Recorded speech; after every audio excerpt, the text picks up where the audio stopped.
சங்கீதம் 71 ரொம்ப அழகா இருக்குது பாருங்க. 5ஆம் வசனத்துல இருந்து 8ஆம் வசனம் வரைக்கும் பார்க்கலாம். கர்த்தராகிய ஆண்டவரே, நீரே என், இதுலயே முடிஞ்சிருச்சுங்க. இப்ப என்கிட்ட வந்து பாஸ்டர் உங்க நோக்கம் என்னன்னு கேட்டா இதை தான் சொல்லுவேன்.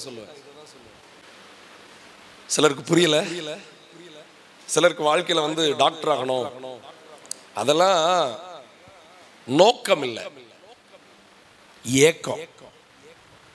அதனுடைய இன்னொரு அர்த்தம் விருப்பம். உங்கள் விருப்பங்கள் வேறையா இருக்கட்டும், உங்க நோக்கம் சரியா இருக்கட்டும். அல்லேலூயா, ஆமென். கர்த்தரை உயர்த்தணும், கர்த்தரை பிரியப்படுத்தணும், ஆமென். கர்த்தரை ஆதாயப்படுத்தணும், அல்லேலூயா, ஆமென். கொஞ்சம் முடிஞ்ச நெஞ்சில கையை வச்சு சொல்லுங்க, கர்த்தர் என்ன குறிச்சு என் குடும்பத்தை குறிச்சு சந்தோஷப்படணும். ஆமென். கர்த்தர் சந்தோஷப்படுற மாதிரி யாரும் சந்தோஷப்பட மாட்டாங்க. எதிர்பார்த்துட்டிய தோத்துட்டிய. தோக்குறது மட்டுமில்ல, எனக்கு அதை விட முந்தி வர்ற ஒரு வார்த்தை உண்டு. யாராவது உங்களை அப்ரிஷியேட் பண்ணணும்னு எதிர்பார்த்துட்டிய, முடிஞ்சிச்சு. யாரும் உங்களை அப்ரிஷியேட் பண்ண காத்திருக்காதீங்க. அல்லேலூயா. அப்ப நோக்கம் ஆண்டவரா இருக்கட்டும். அல்லேலூயா. அவரவருக்கு நியமிக்கப்பட்ட படிப்பு, வேலை, ஆமென், ஊழியம், தொழில் எதனாலும் நீங்க செய்யலாம். ஆனா உங்களுடைய நோக்கம் எல்லாம் சென்டர் பாயிண்ட் யாராதான் இருக்கணும். எதை செஞ்சாலும் கர்த்தரை மகிமைப்படுத்தணும். ஆமென். குட். சங்கீதம் 71 வேகம் அதை படிங்க. ஆண்டவரை, சிறு வயது முதல் எனக்கு நீர் என் நோக்கம், சிறு வயது தொடங்கியன் 6ஆம் வசனம், நான் கற்பத்தில் உம்மால் என்ன பண்ணப்பட்டேன், என் தாயின் வயிற்றிலிருந்து என்னை எங்க அந்த குளோரியஸ் வேலையை செஞ்சது கர்த்தருங்க. அதனாலதான் அவர் சொல்றார், கற்பத்திலிருந்து எடுத்தவர். கொஞ்சம் நீங்க சொல்லுங்க, யாருக்கு புரியுதில்லை நீங்க சொல்லிருங்க, என்னை கற்பத்திலிருந்து எடுத்தது நீரே, உண்மையே நான் எப்பொழுதும், சத்தமா சொல்லுங்க, ஆமென். அல்லேலூயா. அடுத்து ஒரு முக்கியமான வசனத்தை சொல்றார் பாருங்க. 7ஆம் வசனத்துல, அநேகருக்கு நான், என்னைய பார்க்கிற ரொம்ப இருக்கு, எப்படிரா இவனும் இருக்கான், எப்படிரா இவளும் இருக்கிறாங்கிற மாதிரி என்னை என்ன பண்ணிருக்கிறாரு, வச்சிருக்கிறாரு.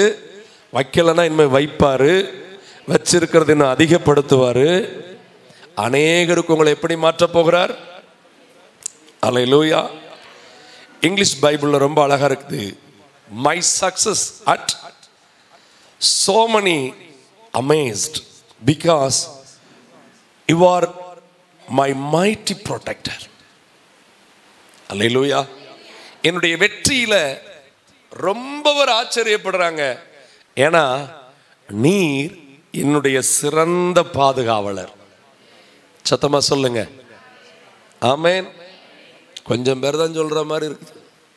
நான் சொல்லுவேன், சத்தமா சொல்லுவேன்.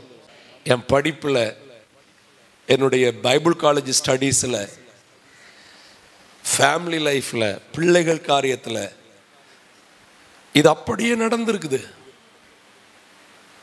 ஏன்னா அந்த அந்த 7ஆம் வசனத்தின் பின்பகுதியை வாசிங்க. என்னுடைய அடைக்கலம் பணம் அல்ல, படிப்பு அல்ல, தாளந்து அல்ல, பேக்ரவுண்ட் அல்ல. ஆமென். இப்பவும் என் தலை மேல இருக்கிற கை அவருடைய கைதான். ஆமென். அல்லேலூயா, ஆமென். ஆசீர்வதிக்கிற கரம். அல்லேலூயா. பூரணமா ஆசீர்வதிக்கிற கரம். ஆமென்.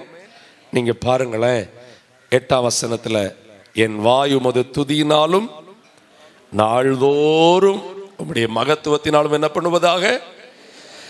ஓகே, கர்த்தர் உங்களையும் ஒரு புதுமையை போல மாற்றுவாராக. இன்னொரு ஆங்கில மொழிபெயர்ப்பில் இருக்கிறத மட்டும், ஏன்னா நான் இதுல அவ்வளவு எழுதி வச்சிருக்கிறேன்.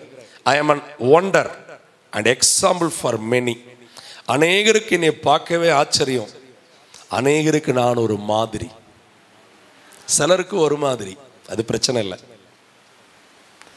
தமிழ் புரிஞ்சவங்களுக்கு புரியும். சிலருக்கு நம்ம ஒரு மாதிரி, ஆனா பலருக்கு நம்ம ஒரு மாதிரி. அல்லேலூயா.